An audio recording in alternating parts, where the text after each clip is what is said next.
শর্তের বেড়াজালে আটকা বিএনপি সরকার। দর্শক, বিএনপি সরকার বিরুদ্ধে নানান মহল জেগে উঠেছে, তার মধ্যে এখন সাংবাদিক সমাজও জেগে উঠেছে।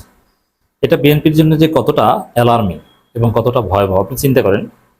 একটা সরকার ক্ষমতা এসেছে, 2 মাস পূর্ণ হতে এখনো বেশ কয়েকদিন বাকি।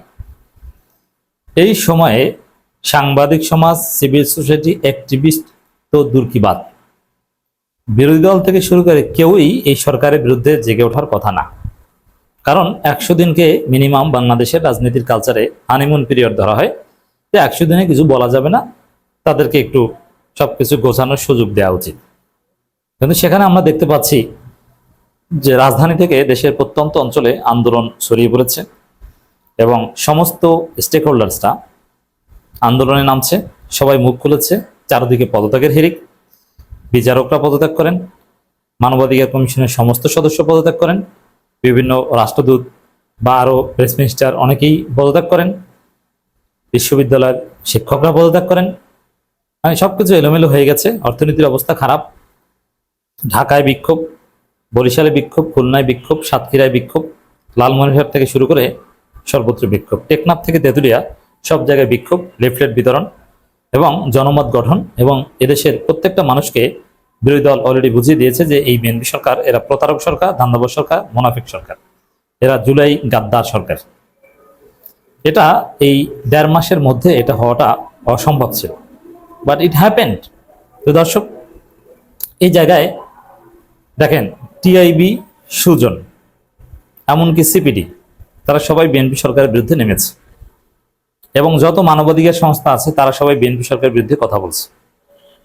যেটা আওয়ামী লীগ আমলে, আওয়ামী লীগ ক্ষমতা আসার 4.5 বছর পর শুরু হয়েছে, আর বিএনপি ক্ষমতা আসার 40 দিন পরেই সেটা শুরু হয়ে গেছে।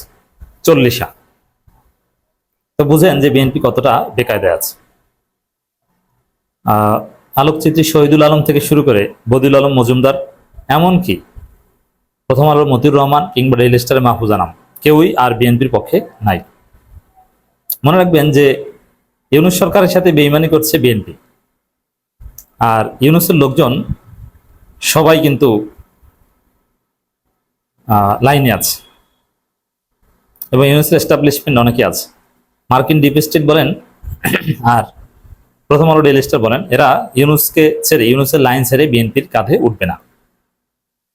আর বিএনপির কাঁধে ভর করলে যে আরো খারাপ পরিণতি হতে পারে, এটা সবাই বিশ্বাস করছেন। যার ফলে বিএনপির পক্ষে কেউ যাচ্ছেন না, সবাই সুযোগ মতো বিএনপির বিরুদ্ধে দাঁড়াচ্ছে। সাংবাদিক সমাজ দেখেন, বাংলাদেশে সাংবাদিক তো খুব কম, বাংলাদেশে যারা আছে এরা হচ্ছে চাটুকার, দালাল।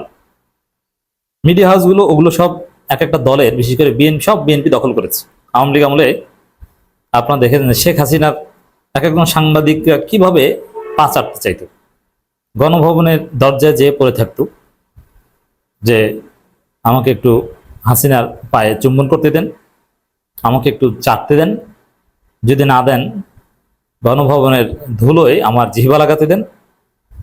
সবচেয়ে ভালো হয় যে হাসিনার জুতা জোড়া এনে দেন, আমি জুতা একটু চুম্বন করি। অথবা হাসিনার যে ফুটপ্রিন্ট, যেসব জায়গা থেকে হাসিনা আপা, হাসিনা মা পা দিয়ে হাঁটেন, পায়ের ছাপ যদি কোথাও লেগে থাকে ওইখানে আমি একটু জিহ্বা লাগাবো। এটা ছিল বাংলাদেশের সাংবাদিকদের চরিত্র।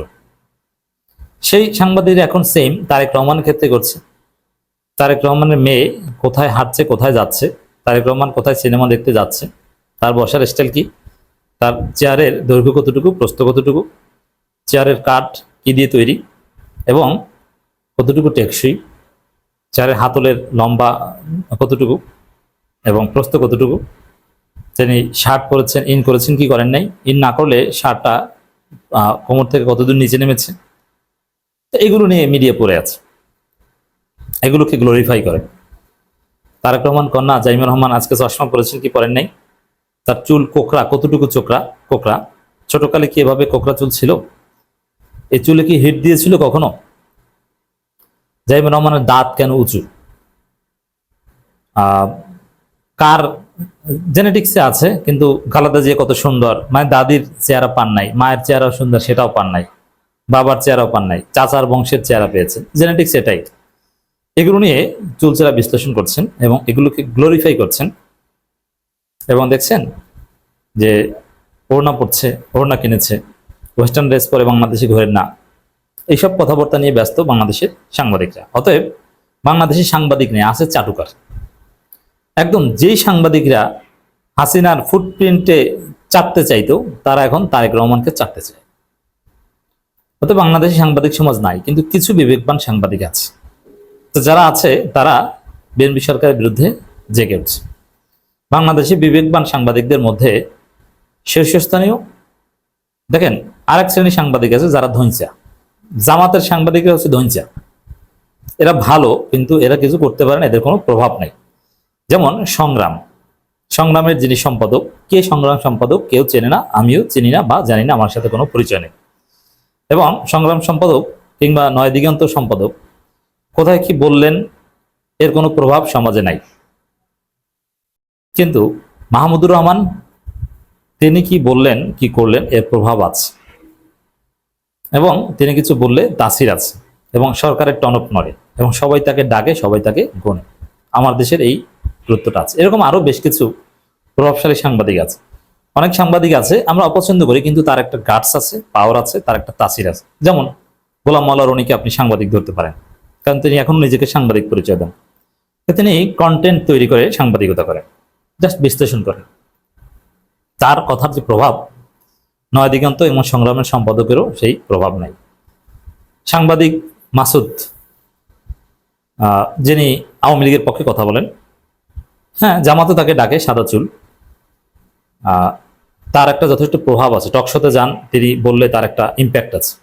সাংবাদিক মোস্তফা ফিরোজ বিপুল সংখ্যক জনগোষ্ঠীর সাথে কানেক্টেড, তিনি যা বলেন তার একটা প্রভাব আছে। এরকম অনেক পাওয়ারফুল প্রভাবশালী তাসিরওয়ালা সাংবাদিক আছে।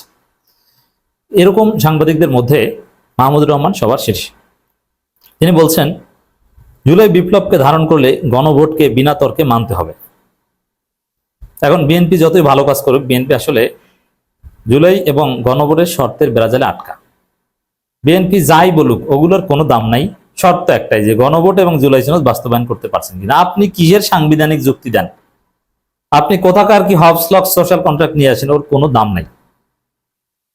আপনার জনগণের কাছে দাম একটাই, যে আপনি গণভোট এবং জুলাই সনদ বাস্তবায়ন, গণভোটের আলোকে জুলাই সনদ বাস্তবায়ন করছেন কিনা, এর বাইরে কোনো কিছু নাই। অর্থাৎ গণভোট এবং জুলাই সনদের শর্তের বেড়াজালে বিএনপি আটকা।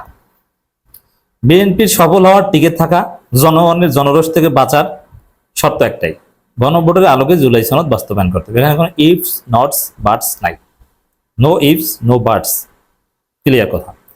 দর্শক, মাহমুদুর রহমান এই কথা বলেছেন, আর মাহমুদুর রহমান অত্যন্ত কড়া কড়া কথা বলেছেন। এবং মাহমুদুর রহমানরা বলেন, এবং মাহমুদুর রহমানরা যা বলেন মানুষেরা বিশ্বাস করেন, এবং মানুষকে বিশ্বাস করাতে পারেন, এবং মানুষের কাছে রিচ করাতে পারেন। অতএব সাংবাদিক সমাজ এখন বিএনপির বিরুদ্ধে জেগে উঠেছে।